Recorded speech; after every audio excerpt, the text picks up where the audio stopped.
Penampilan Sule bak opa Korea, suami Natalie Holsker beberkan alasan ubah gaya rambut pendek.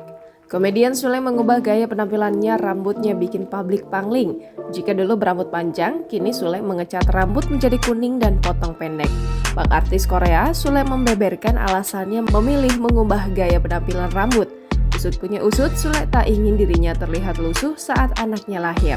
Hal ini diungkapkan dalam vlognya Sule Channel ketika Andre Taulany menanyakan alasan suami Natalie Holsker ini ubah gaya rambut.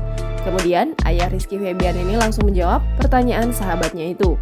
Masih merasa penasaran, Andre Taulany pun menanyakan hal lain, yakni alasan Sule mewarnai rambut yang berwarna blondi tersebut.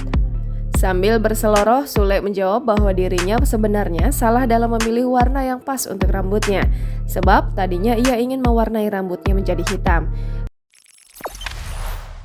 Jangan lupa subscribe, share, komen, dan like ya!